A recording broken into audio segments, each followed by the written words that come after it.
छोटे से गांव नीमगढ़ में राजू अपने बूढ़े पिता के साथ रहता था।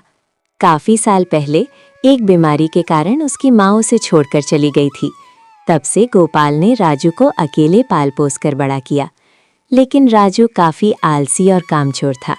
उसके बूढ़े पिता एक जमींदार के खेत में दिन रात मेहनत करते और वहीं राजू दिन भर सोता रहता। अरे राजू बेटा, अभी तक तुम सोए हो?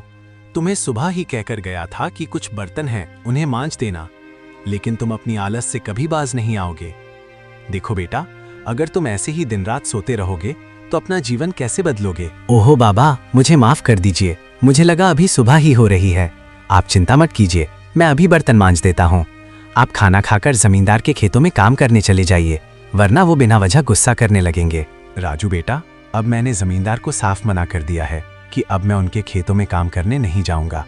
देखो बेटा, अगर मेरा शरीर जवाब देता होता तो मैं कभी तुम्हें काम करने को ना बोलता, लेकिन अब मेरी हड्डियों में उतनी जान नहीं बची कि खेत में काम करके घर का गुजारा चला सकूं। अब जो करना है तुम्हें ही करना है। ये क्या पिताजी, आप साफ साफ ये बोलिए ना कि आपको आलसी बेटा पसंद नहीं। झूठ बात क्यों बोल रहे हैं कि आपकी हड्डियों में जान नहीं?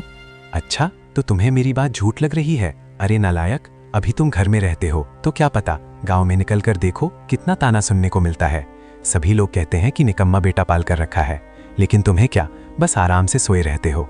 और हाँ, जब मर जाऊंगा तब तुम्हें पता चलेगा कि मैं झूठ बोल रहा था या सच। राजू गुस्सा होकर घर से बाहर निकल जाता है और एक जंगल में जाकर पेड़ के नीचे बैठ जाता है। पता नहीं ये गांव वाले अपने आप को क्या समझते हैं। उन्हें क्या जरूरत थी मेरे पिता को बहकाने की? अगर मैं थोड़ा आराम कर लेता हूँ तो उनको क्या हो जाता है। लेकिन कोई बात नहीं, मैं भी एक दिन ऐसा काम करूंगा कि सारे गांव वाले मेरी तारीफ करने से पीछे नहीं हटेंगे। लेकिन अभी मुझे थकावट महसूस हो रही है, थोड़ा आराम कर लेता हूँ। राजू इतना कहकर वही सो जाता है। तभी उसी रास्ते से एक साधु बाबा गुजरते हैं और राजू को सोता देख वे उसे कहते हैं, अरे क्या मूर्ख इंसान है तुम, तुम्हें कोई काम नहीं है क्या? देखने में नौजवान और हट्ठे कट्ठे लग रहे हो, लेकिन काम आलसियों वाला कर रहे हो। पंडिताजी की बात सुनकर राजू की आंख खुल जाती है और वो खड़ा होकर उनसे कहता है, अरे बाबा जी, आपको क्या दिक्कत है? एक तो घर पर पिताजी सोने नहीं देते, और जब जंगल में आकर एक सुकून का सांस ले रहा हूँ उसमें भी आप अड़चन डाल रहे हैं। देखो बेटा, मैं तुम्हारा कोई दुश्मन नहीं हूँ। तुम गलत राह पर चल रहे हो, इसलिए तुम्हें खबरदार करने आया हूँ। तुम्हें शायद मालूम नहीं कि तुम पर कितना बड़ा मुसीबत आने वाला है। अगर समय रहते समझ गए तो ठीक, नहीं तो मुसीबत का सामना करने के लिए तैयार रहना। अरे जाओ जाओ बाबा जी, मैं अपनी हालत खुद सुधार लूंगा। सभी गांव के लोग मुझे ही गलत ठहरा रहे हैं, कोई मेरा साथ नहीं दे रहा, और अब आप भी मुझे डराने लगे। अच्छा ठीक है बेटा, मैं जाता हूँ, लेकिन जाते जाते इतना जरूर कहूंगा कि तुम्हारे सर पर मुसीबत का पहाड़ खड़ा है, उसे गिरते वक्त नहीं लगेगा। इतना कहकर बाबा वहां से चले जाते हैं। राजू के मन में एक डर पनप गया था। उसे समझ नहीं आ रहा था कि बाबा उसे क्या समझाना चाहते थे, लेकिन फिर वो उनकी बातों को नजरअंदाज कर देता है और वहीं सो जाता है। देखते ही देखते शाम हो जाती है और राजू अपने घर की ओर निकल जाता है। राजू बेटा, आज भी तुम्हें काम नहीं मिला और खाली हाथ घर वापस आ गए। हे भगवान, ये लड़का मुझे चैन से मरने भी नहीं देगा। अरे नहीं पिताजी, आप ऐसा क्यों बोलते हैं? मैं काम की तलाश में निकला तो था, लेकिन सेठ जी ऐसा वैसा काम दे रहे थे जो मुझसे कतई नहीं होगा। लेकिन आप चिंता मत कीजिए, मैं कोई ना कोई काम जरूर ढूंढ लूंगा, बस आप मरने की बात मत करना। अगली सुबह होते ही राजू बिस्तर से उठ जाता है और काम की तलाश में निकल जाता है। वो फिर से जंगलों में जाकर यही सोचने में समय बिता देता है कि आसान काम कैसे मिलेगा, और थक हार फिर से सो जाता है। ऐसे ही राजू अब रोज करने लगता है, अपनी आलसी और बढ़ाता जाता है, और ऐसा दिन आ जाता है कि उसके पिता बिस्तर से उठ नहीं पाते हैं। काफी जोर की उनकी तबीयत खराब हो जाती है। अब राजू काफी परेशान हो चुका था, क्योंकि ना तो घर में कुछ खाने को बचा था और ना ही पैसा। राजू बेटा, अब मेरा बचना उम्मीद नहीं, तुम अपना ख्याल रखना। अगर भूख लगे तो कोई भी काम कर लेना। काम छोटा बड़ा नहीं होता, इंसान का सोच छोटा बड़ा होता है। नहीं पिताजी नहीं, आप मुझे छोड़कर नहीं जा सकते। मैं अभी आपको हॉस्पिटल ले चलता हूँ। मुझे उम्मीद है आप ठीक हो जाएंगे। राजू अपने पिता को जल्दी से डॉक्टर के पास ले जाता है। उनकी हालत काफी ज्यादा खराब थी। डॉक्टर उन्हें चेकअप करके राजू से कहते हैं, देखो राजू, मैंने अभी उनका इलाज तो कर दिया है, लेकिन जल्द से जल्द ऑपरेशन नहीं किया तो उनको बचाना मुश्किल हो जाएगा। लेकिन डॉक्टर साहब, ऑपरेशन में तो पैसे लगेंगे। हाँ राजू, पैसे तो लगेंगे, लेकिन तुम्हारे पास ज्यादा समय नहीं है। जितनी जल्दी तुम 40,000 रुपए जमा करोगे, उतनी जल्दी तुम्हारे पिता का बचना आसान होगा। अगर लेट हुआ तो शायद बचाना भी मुश्किल हो जाएगा। इसीलिए तुम अभी से ही इंतजाम करना शुरू कर दो। नहीं नहीं डॉक्टर साहब, मेरे पिता को कुछ नहीं होना चाहिए। मैं तुरंत पैसे का इंतजाम करता हूँ, बस आप उन्हें बचा लीजिए। ठीक है राजू, मैं अभी इनको कुछ दवाइयाँ दे देता हूँ। इन दवाइयों से ये कुछ दिन आराम से रहेंगे। तब तक तुम पैसों का इंतजाम कर लेना। अब ले जाओ इनको घर। राजू अपने पिता को घर ले आता है। उनकी हालत अब कुछ ठीक थी, लेकिन ऑपरेशन करना बहुत जरूरी था। राजू को भूख लगी थी, लेकिन घर में राशन ना होने के कारण भूखे ही सोने चला जाता है। लेकिन उसे नींद कहाँ से आएगी, इतनी बड़ी मुसीबत जो आई है। हे भगवान, अब पैसे कहाँ से आएंगे? पिताजी ठीक कहते थे कि बेटा मेहनत करो, आलसी करने से कुछ नहीं होगा। अगर पिताजी को कुछ भी हुआ तो इसका जिम्मेदार सिर्फ और सिर्फ मैं ही होऊंगा। सुबह होते ही सेठ जी से पैसे उधार पर ले लूँगा और पिताजी का इलाज शुरू करा दूंगा, नहीं तो बीमारी बढ़ जाएगी।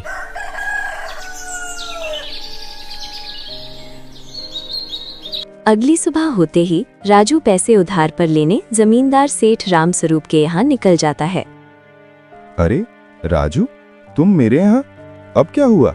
जब से तुम्हारा पिता मेरे यहाँ काम छोड़ा है तब से सारा काम रुका हुआ है, लेकिन तुम उदास लग रहे हो।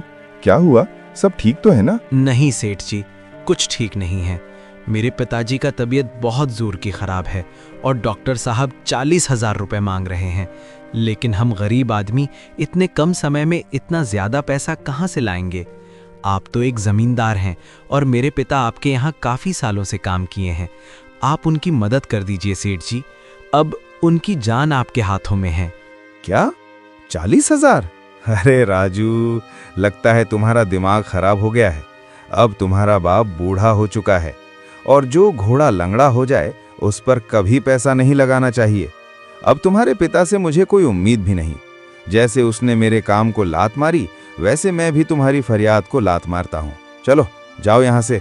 40,000 तो क्या, 40 रुपए भी देना पसंद नहीं करूंगा। राजू को एक उम्मीद थी कि जमींदार उसकी मदद जरूर करेगा, लेकिन उसकी उम्मीद पर पानी फिर गया।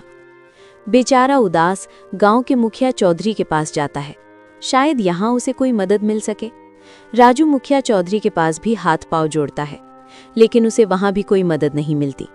बेचारा उदास होकर जंगल में उसी पेड़ के पास जाकर बैठ जाता है। लेकिन आज उसको नींद नहीं आ रही थी। आज उसकी आंखों में एक डर झलक रहा था। हे भगवान, मुझे माफ कीजिए। आज मेरी आलस की वजह से कोई काम देने को तैयार नहीं हो रहा है, और आपको तो पता ही है कि बिना काम मिले पैसे का इंतजाम कैसे होगा। आप मेरी मदद करें भगवान। मुझे मेरी गलती का पछतावा हो गया है। आज से मैं आलस नहीं करूंगा।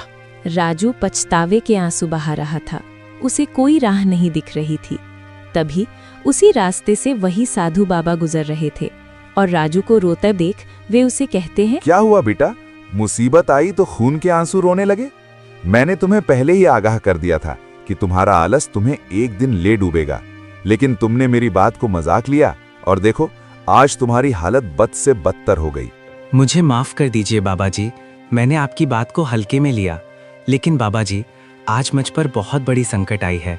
पिताजी का तबीयत काफ़ी सीरियस है।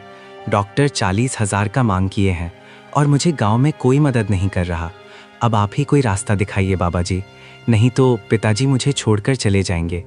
एक तो बचपन में माँ चली गई, लेकिन अब पिताजी चले गए तो मैं अनाथ हो जाऊंगा। ठीक है बेटा, तुम्हें अपनी गलती का पछतावा है, ये सुनकर अच्छा लगा। ये लो बेटा, ये मेरी सख्ती से जलाया हुआ राख है। इसे तुम अपने जुबान से चूम लो और जंगल में ही लकड़ी काटना शुरू कर दो।